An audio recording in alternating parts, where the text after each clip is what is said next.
Basic concept समझें, जिन concept से चार्वाक अपने आप समझ में आ जाता है। चार्वाक ही क्यों, जैनिज्म भी, बुद्धिज्म भी, वेदांत भी, शंकराचार्य भी, सब उन कंसेप्ट की बदौलत, उन कंसेप्ट की मदद से समझ में आते हैं, और पश्चिम के लोग भी उनसे समझ में आ जाते हैं। तो आज ये समझेंगे कि दर्शन के जो सबसे बुनियादी प्रश्न है, यानी कि अंतिम सत्य क्या है, what is the ultimate reality, ये सवाल क्या है, ये सवाल कहाँ से आया, इस सवाल का जवाब ढूंढने के लिए रास्ते कौन कौन से थे, कौन किस रास्ते पर चले, क्या जवाब ढूंढ के लाया, और क्या आज उन जवाबों की कोई अहमियत हमारे सामने बची है, अगर बची है तो कितनी बची है, ये सब समझेंगे। और फिर वहां से अपनी जिज्ञासाएं थोड़ी सी और बेहतर हो पाएंगी। तब हम, तो मैं एक शब्द लिखता हूं, अल्टीमेट ट्रुथ, अंतिम सत्य क्या है। या देखिए, दर्शन में सत्य और सत्ता ये भी दो अलग चीजें होती हैं। जब मैं कह रहा हूं कि ट्रुथ एक चीज है, तो ट्रुथ जरूरी नहीं है कि वही हो जिसको हम अल्टीमेट एग्जिस्टेंस कहें। और मैं आज जिस पर बात करना चाह रहा हूं वो अल्टीमेट एग्जिस्टेंस की बात है। यानी दरअसल वो कौन सी चीज है जिससे सब कुछ बना है, ये सारी दुनिया कैसे बनी, किसने बनाई, किस प्रोसेस से बनी। और जब दर्शन की बारीकियों में जाते हैं तो सत्य और सत्ता, ट्रुथ और एग्जिस्टेंस, ये भी अलग शब्द हो जाते हैं। जो पहला सेशन था मैंने बताया था कि फिलोसफी की तीन बेसिक ब्रांचेस, जिनमें से एक मेटाफिजिक्स है, एक एपिस्टेमोलॉजी है, इसको हम एक्सियोलॉजी कहते हैं। इन फिलोसफी की जो मूल ब्रांच, जिसका इंटरेस्ट हम सबके मन में होता है, उस मूल ब्रांच का नाम मेटाफिजिक्स ही है। और मेटाफिजिक्स, मेटाफिजिक्स का मतलब क्या है, इस ब्रह्मांड के संबंध में अंतिम प्रश्नों के जवाब देना। हिंदी में इसको हम तत्व मीमांसा कहते हैं, मेटाफिजिक्स को। मेटाफिजिक्स को ही मोटे तौर पर एक और नाम से भी जानते हैं, जिसको बोलते हैं ऑन्टोलॉजी। तो कहीं आप ऑन्टोलॉजी शब्द पढ़े तो इसका मतलब आपके स्तर पर यही है कि दोनों एक ही बातें हैं, एक ही शब्द को दो तरीके से कहने का रिवाज है दर्शन में। मेटाफिजिक्स के तीन मूल प्रश्न मैंने आपको बताए थे, जिनमें से एक प्रश्न है इस संसार के बारे में, इस कॉस्मोस के बारे में, ये ब्रह्मांड, ये जगत, ये संसार कैसे बना, किसने बनाया, क्यों बनाया, ये सारे सवाल। दूसरा सवाल जो आपको ज्यादा इंटरेस्ट क्रिएट करेगा वो है आत्मा के बारे में, सोल, कॉन्शियसनेस बेसिकली। और तीसरा सवाल है ईश्वर के बारे में, जिसको बोलते हैं गॉड। कॉस्मोस से जुड़े प्रश्नों को कॉस्मोलॉजी बोल देते हैं, सृष्टि मीमांसा। जो आत्मा से जुड़े प्रश्न हैं उनको साइकोलॉजी बोलते हैं दर्शन में, मनोविज्ञान। और जो ईश्वर से जुड़े प्रश्न हैं उनको थियोलॉजी या ईश्वर मीमांसा कह देते हैं। इन पर तो हम बाद में बात करेंगे। आज इन तीनों को एकदम लेके बेसिक लेवल पर इसका जो फंडामेंटल क्वेश्चन है उस पर बात करेंगे। आपके चेहरे से ऐसा लग रहा है कि आज आपको अंतिम रहस्य समझ में आने वाले हैं। कुछ समझ में नहीं आने वाले, मैं तो पहले स्पष्ट कर रहा हूँ, ये मदारी वाला मामला नहीं है, ना बाबाओं वाला मामला है। हम झूठ नहीं बोलेंगे, हम सिर्फ ये बताएंगे कि लोगों ने क्या क्या सोचा। और सच ये है कि अंतिम सत्य किसी को नहीं पता है, सबके अपने अपने रास्ते हैं, अफवाहें हैं, अपनी अपनी राय है, ओपिनियंस है। हमें तो बस ये पता होना चाहिए कि ओपिनियंस क्या क्या है। और हमें सब पता होगा तो कोई हमें गलत नहीं बता पाएगा, हम उससे सवाल पूछ पाएंगे। पढ़ाई का असली उद्देश्य पता है क्या, कि आप किसी से भी अच्छे सवाल पूछ पाते हैं। उसके बाद कोई आपको चार बातें बताए तो आप दो सवाल पूछ के पोल खोल सकते हैं। असली उद्देश्य ये भी तो है कि हमें कोई ऐसे थोड़ा बहका देगा, पता होना चाहिए। तो शुरुआत इस बात से कि अंतिम सत्य क्या है, अंतिम सत्ता क्या है। अब देखिए, क्राइसिस क्या है, ये प्रश्न किसके मन में आया। आज की बात अगर मैं करूं तो आपने भूगोल स्कूल में पढ़ा होगा, ज्योग्राफी पढ़ी होगी, साइंस पढ़ी होगी। और जब कोई मुझसे कहता है ना कि मुझे बहुत कॉन्फिडेंस अपने ऊपर हो गया, जब कोई मुझे मिलता है बच्चा कि मैं ये कर दूंगा, मैं वो कर दूंगा, तो मैं उससे बोलता हूँ कि बेटा भूगोल का पहला अध्याय पढ़ लो एक बार। और ज्योग्राफी का चैप्टर 1 पढ़ने के बाद कॉन्फिडेंस कम हो जाता है, कम होना भी चाहिए, जरूरत से ज्यादा कॉन्फिडेंस ठीक भी तो नहीं है। और उस अध्याय को पढ़ के क्या पता लगता है, पता लगता है कि इस ब्रह्मांड में असंख्य आकाशगंगाएं हैं, गैलेक्सीज हैं। उन असंख्य गैलेक्सीज में से एक गैलेक्सी जिसका नाम मिल्की वे है, वो हमारी गैलेक्सी है। उस एक गैलेक्सी में असंख्य तारे हैं, स्टार्स हैं बहुत सारे। उन तारों में से एक छोटा तारा जिसका नाम सूर्य है, सन है, वो हमारा पड़ोसी है। पड़ोसी मतलब 15 करोड़ वर्ष, मतलब ये किलोमीटर की दूरी पर लगभग। उस सूर्य के साथ जो ज्ञात ग्रह हैं वो 9 के आसपास हैं, उसमें डिबेट चलती रहती है। उन 9 ग्रहों में से एक ग्रह पृथ्वी है। उस पृथ्वी पर 1 ट्रिलियन के आसपास स्पीशीज हैं, 1 लाख करोड़ स्पीशीज हैं। उन स्पीशीज में से एक स्पीशीज होमो सेपियंस सेपियंस है। इस दुनिया में आज के समय में 800 करोड़ होमो सेपियंस सेपियंस जिंदा हैं, उनमें से एक मैं हूं। ये मेरी औकात है। हम सबकी हैसियत दरअसल इतनी ही है। कई बार भाव आता है मन में कि अरे मैं हूं तो दुनिया चल रही है, मैं नहीं रहूंगा दुनिया कैसे चलेगी। ये भाव आता है मन में।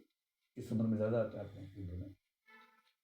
जब जब कॉन्फिडेंस ज्यादा होने लगे तो ये अध्याय पढ़ लीजिए भूगोल वाला। जब कम होने लगे तो मोटिवेशन की स्पीच सुन लीजिए, तुम क्या नहीं कर सकते, तुम ये वो सब सुन लीजिए। उससे थोड़ा सा गुब्बारा फूल जाता है थोड़ी देर के लिए और अच्छी फीलिंग आती है। दोनों की अपनी वैल्यू है। कॉन्फिडेंस होना भी जरूरी है जीवन में, और एक सीमा से ज्यादा हवा में उड़ना ठीक नहीं है, ये भी उतना ही महत्वपूर्ण है।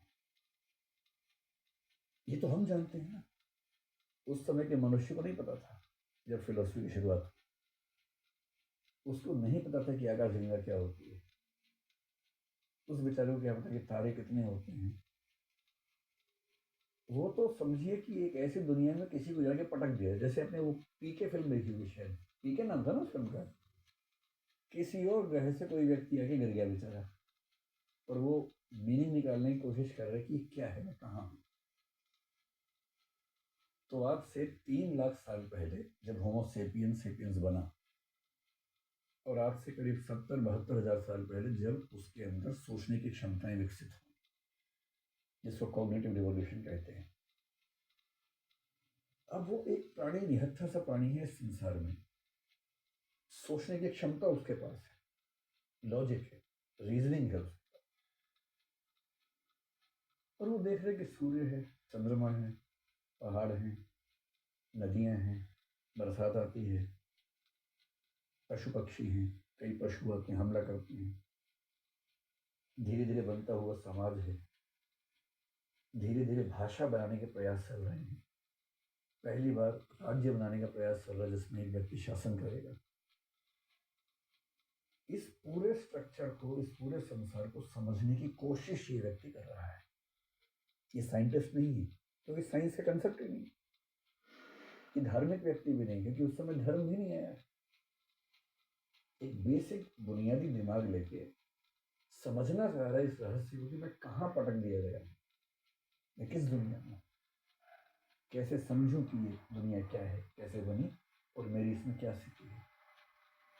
मेरे आसपास जो लोग मर रहे हैं, क्या वो खत्म ही हो? हम आए कहाँ से थे, जाएंगे कहाँ, कुछ नहीं पता है।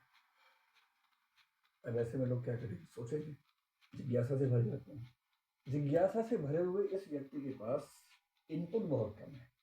देखिए, एक वैज्ञानिक जब निष्कर्ष निकालता है, कैसे निकालता है?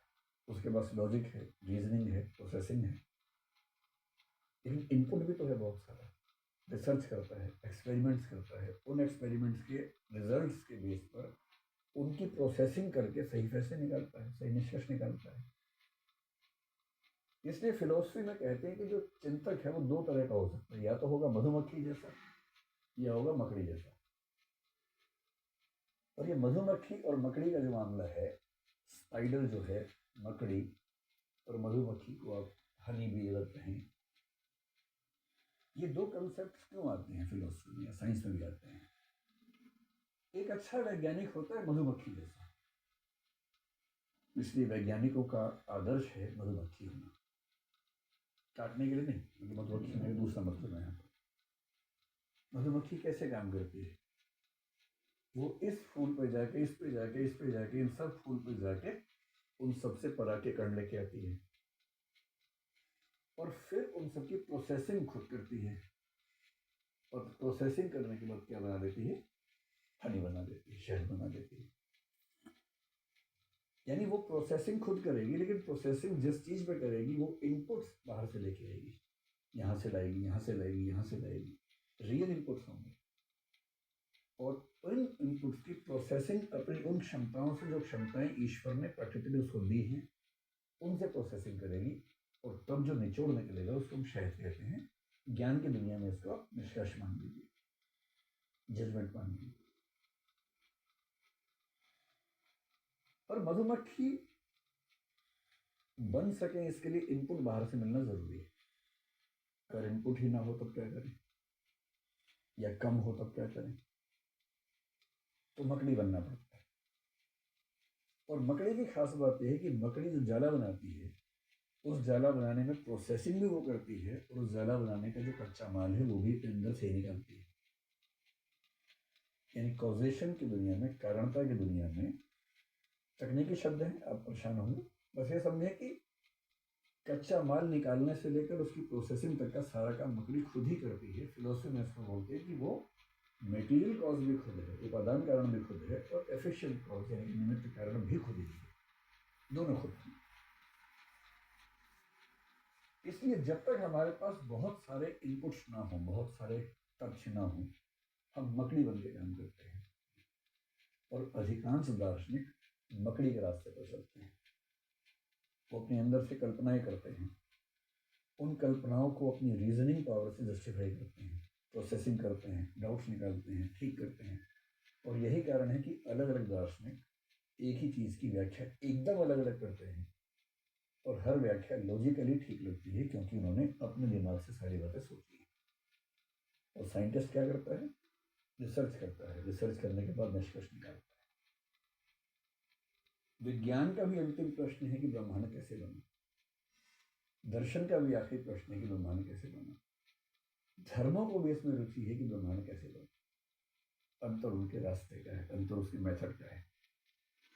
धर्म आस्था और फेथ के बल पर काम करता है। धर्म आसान उत्तर प्रोवाइड करता है आम आदमी को, जो बहुत गहरे नहीं है, बहुत तार्किक नहीं है, किंतु आम आदमी निश्चिंत हो जाए ऐसे गोल मोल आंसर प्रोवाइड करता है।